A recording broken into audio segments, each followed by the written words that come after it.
now on UpNorthLive News at 6. We're talking with a Northern Michigan senator about his bill to provide more safety protections for the Mackinac Bridge. A huge fire at a 4-H building in Chippewa County, what the loss means to the program in the Upper Peninsula. Have you seen this man? Antrim County Sheriff's Office wants your help in finding him. Heat moving out later tonight, but thunderstorms with severe potential moving in, and then active weather for the remainder of the week. We'll talk about that more tonight. Plus, is the Barge Odyssey finally over? It's on the move. We'll talk to the former owner about what happened today ahead of a court deadline.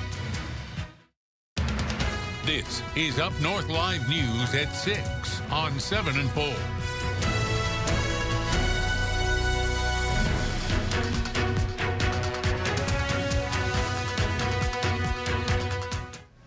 You are taking a live look up in Chippewa County from Whitefish Point, where you can see the pavement. A little bit of rain moving through that area right now, while much of northern Michigan is dry and hot. Well, they're wet and hot. Yeah, but maybe some storms tonight. Trevor, what do things look like tonight as we continue our work week? A lot of us in the next few hours are going to look like that. Right. Just like Whitefish Point, we're going to have some storms moving through the region. Now, of course, the sun's going to come down, so you may not look exactly like that. But anyway, you get the point. We're going to have storms moving through the region tonight. That's with a cold front, and that's going to cool our temperatures down. So if we're talking about the heat, we've got some relief on the way. The other story, of course, today is that not only was it hot and warm and sunny, it was also very windy. We had wind reports and a wind advisory over the bridge. We'll take a look at our current wind gusts, still in the 20s, 30s, and even some low 40s around the region. Now, just going into the future very shortly here, once you get overnight, the wind comes down pretty rapidly. It's been windy ever since Saturday morning and early afternoon, and we'll finally get a break from that later tonight. Otherwise, temperatures still in the 80s and 90s, still very, very warm and muggy tonight. We'll have some relief with that on the way with a cold front that's going to move through the region tonight. And that cold front, very close to us, is giving us some storms tonight, starting with the eastern upper, where we see some of those storms moving through the region. Again, there's the look. You see Whitefish Point in northern Chippewa County. They're still getting some rain. And there was a severe thunderstorm warning in northern Luce County not long ago. And this is all along a cold front. We're going to continue to see that cold front move from the northwest to the southeast. So areas in the remainder of the eastern upper, plus a good portion of the northern half of the northern lower near the straits. We'll get some more chances for storms later tonight. We'll talk about that and more when we come back in just a few minutes.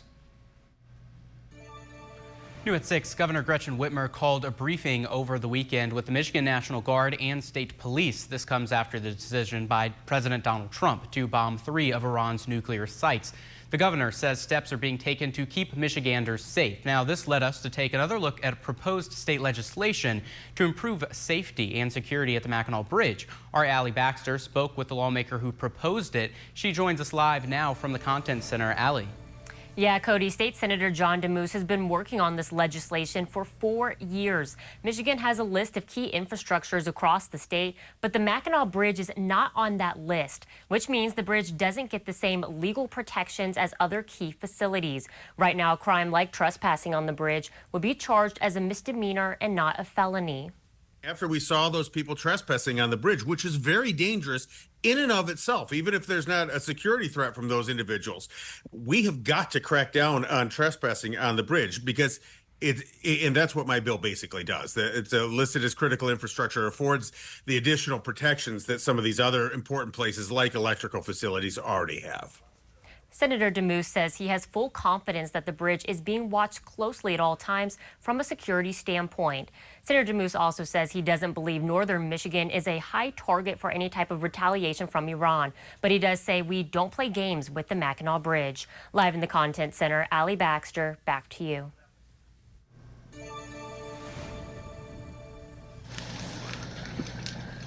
A community building destroyed. An investigation underway tonight after an explosion and fire in Chippewa County. Fire crews were called to the Kinross 4-H Center at the Kinross Township Community Park Sunday evening. When crews from the Kinross Volunteer Fire Department arrived to flames shooting through the building, they knew they needed backup, calling for manpower and water supply from nearby departments. With fire investigators still on scene today trying to determine what sparked the fire, the 4-H community is remembering what the building meant to generations of families. UpNorthLive's Mary Jane Glenn was able to talk to some of those community members on the loss of this gathering place. It's generational. We have several families in 4-H that are 4 generations, and each one of those generations has been a part of 4-H and has been a part of 4-H in our 4-H building. A member from one of those 4 generational families went to the grounds Monday, just a day after finding out what happened. My mom is now 86, and she saw it on the news last night. She started to cry. She said, I've got a whole drawer full of ribbons that I won from displaying my things in that building. Maggie Merchberger, a 4-H program coordinator for the Chippewa County, says the loss of this building is going to greatly affect the community. It's like losing a member of the family because we are so, everybody grew up around it. You know, this was a staple. This was what the kids looked forward to every year. It's sad. Our community lost a legacy. This is exactly why Kathy Sherlunt showed up. It seemed like it was almost like going to a funeral, and I just wanted to kind of see it and come to terms with it. The 4-H Center is home to many: the Chippewa County Fair, Miss Chippewa County Pageant, market livestock animals, camps, horse shows, baking, painting, and photography projects. This was home to 4-H. Everybody knew that, hey, when you said, we're going to meet at the 4-H building, everybody knew what that building was. It was a big green building with the 4-H on the front, right? And we've lost our home. And it's heartbreaking. Now it's time to rebuild, and that's a strong suit for 4-H. But you know what? We'll persevere. We'll get through this like everything else, and we'll figure stuff out. That's what 4-H is all about. You know, we're about head, health, hands, and heart. You know, if we need to get our hands in there and get things done, we'll do that. You know, if we need to think things out, that's what we're going to do. But we will get through this. In Kinross, Mary Jane Glenn, UpNorthLive News. An investigation is underway in Grand Traverse County after a Lewiston man was hit and killed by a car. Investigators naming that victim today. The sheriff's office says it happened between 3 Mile and 4 Mile Road in East Bay Township on Sunday. 47-year-old Daniel Kendrick was trying to cross US 31 on foot when he was hit by a car being driven by a 33-year-old Traverse City man. Sheriff's office says Kendrick died at the scene.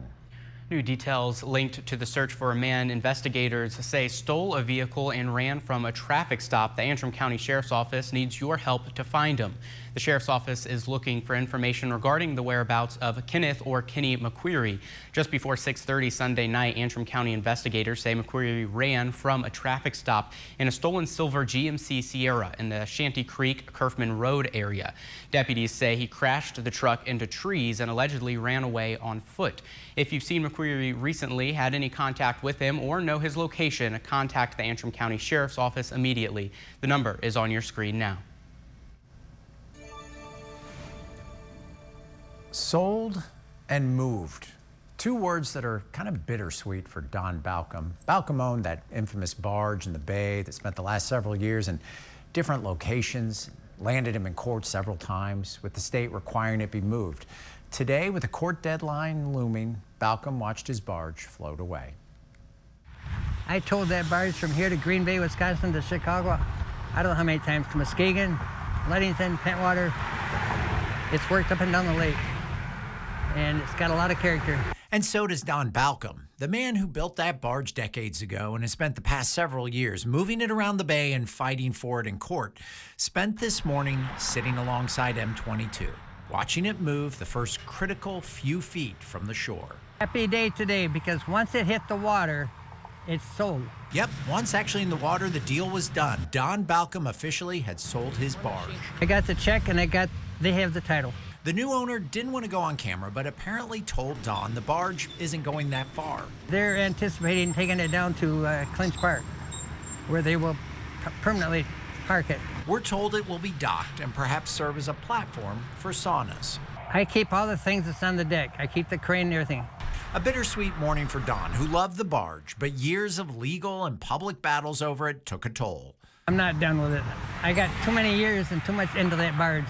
It's part of me. And now I got a phone call from the court, wants me in jail by noon.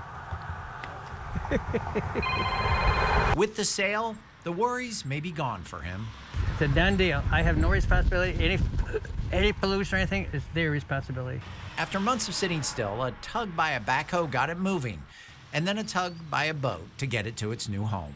That part feels good. With the barge floating and the title transferred to a new owner, the heat of the court's off him, leaving him only to deal with the heat of the day. If this was vodka and I was a drinking man, I'd swallow it all once. But it's iced tea. Sad to see it go, but welcoming of the peace its departure will bring. I can sleep tonight or tomorrow. Because at 90, Don Balcom, the man who doesn't appear to be slowing down, actually does every so often to sit and take stock of where he is and the blessing of a bittersweet moment. Thank God for a beautiful day, and thank God for what we got it off to be. He's been... If Balcom did in fact meet the court deadlines and satisfy their requirements, felony charges will be dropped. He will pay roughly $500 in fines for that initial discharge years ago and face a reduced misdemeanor charge.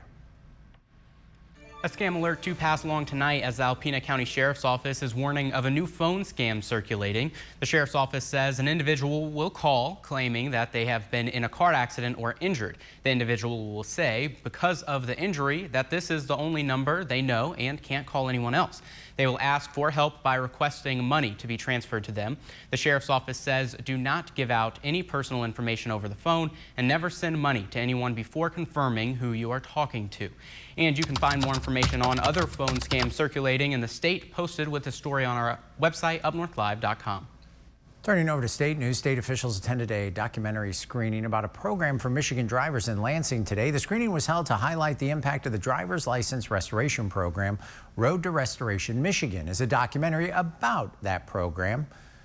It's a free clinic assisting residents in understanding how to get their driving privileges restored. It was started by the Michigan Department of State after the enactment of laws that terminated certain violations from the records of thousands of drivers in 2021. The event was attended by the Secretary of State and other state officials. The Road to Restoration clinics are an opportunity to meet Michiganders where they are, provide information and a path forward, eliminating the hamster wheel of fines and fees, and hopefully providing an opportunity to regain driving privileges. And people can sign up to attend clinics. It's a collaborative effort between MDS, the Michigan Department of the Attorney General, and more. A heat advisory is in effect, and for the Traverse City horse shows, safety is top of mind. How staff is keeping horses and riders cool in the heat. And that's next on Up North Live News at 6. And that intense heat is on the way out, but with it comes in a new round of storms with severe potential. Tonight, we'll be tracking those and cover that when we come back to the main weather in just a few minutes. I'm Jada Johnson from Big Boys TV, and the Fish and Game Report is sponsored by Johnson's Propane.